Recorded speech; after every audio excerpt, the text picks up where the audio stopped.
We're finishing with the most challenging week for most secondary teachers. We're talking about differentiation and diversification of classroom activity on a level that challenges each learner to reach their potential while utilizing the teacher as the most important resource in the room. In the video you just viewed, you saw Mr. Cornell engaging in a small group conversation with students about their model of electronegativity trends. This is what we'll call instructional conversation. I'm betting this short example of instructional conversation seems familiar. In fact, because you're a science teacher used to questioning student groups, you might not think much of what's going on. This might be the norm for activity in your classroom. The students engaging in collaborative work while you, the teacher, engage in short instructional conversations with one or more groups. But what the research shows is that in diverse classrooms, this sort of interaction is critical for learning content and language. Even though we saw Mr. Cornell speaking to a group of students who seemed to already possess the academic English skills necessary to fully participate in a challenging science class, Mr. Cornell's conversational style seemed to probe the boundaries of the student's language, sometimes coming in at a higher academic register with phrases such as increasing electronegativity. At other times, the language of the teacher comes in at a lower academic register. The atoms are wanting more electrons. By participating in conversation within a higher academic register than they would otherwise be capable of producing on their own, the students end up co-constructing a deeper understanding and broadening their ability to use academic language. The research on what works with diverse student populations shows us that instructional conversation is a key component of academic language learning. When we're using instructional conversation, we keep the group small, 7 students or less, inviting all to participate. We set the learning goal, but we don't dominate the conversation. The majority of the talk is by students. By questioning, we push the students to make their thinking clear. And by rephrasing and modeling academic speech, we raise the academic register.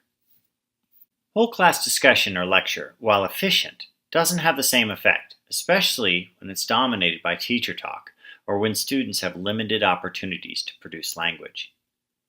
Independent student groups can be a powerful place for learning, but we can't expect the same degree of exposure to a higher register when it's only the students.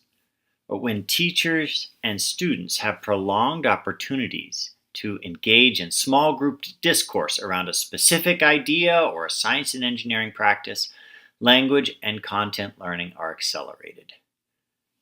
There's one obvious constraint here. The most important resource in the room is in very short supply. In most cases, there's only one teacher, one content expert in the classroom. Aside from inventing a technology that will allow us to be in more than one place at once, we have to be very smart about how we plan. In order for all students to experience the power of instructional conversation, we need to organize our classrooms differently, both in terms of the space and time. I like that. I think I'll rename this module from secondary science to, how about this, transforming the space-time continuum. In all seriousness, we're talking about a real transformation of the traditional classroom model.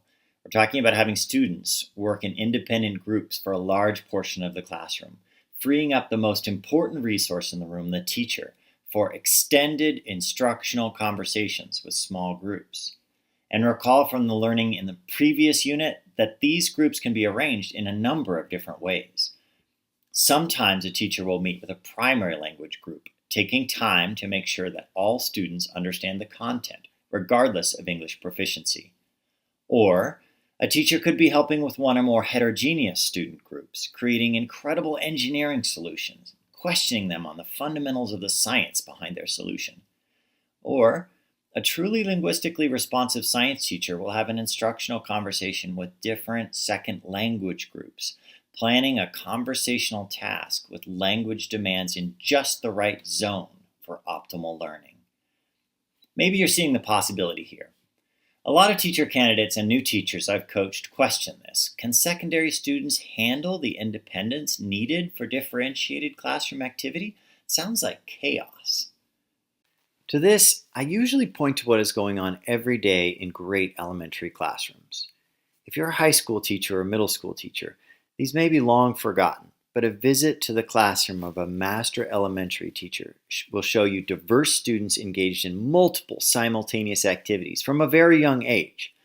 While a small group of students works with the teacher, some students are independently reading, others are at computers, and others are collaborating independently at a center to produce an assignment for their peers to try out. As someone who spent the majority of my time teaching secondary school, it's an awe-inspiring sight. You might already have these same activities going on in your classroom. One day, all your students are doing a simulation on computers. The next, they're collaborating to analyze data. And the next, they're watching a video and writing a response. The challenge is to look for opportunities to transform the space and time of your room to allow students to rotate through different activities, some independent and some with you, maximizing the time spent in extended academic conversations with the teacher. Of course, this isn't always possible.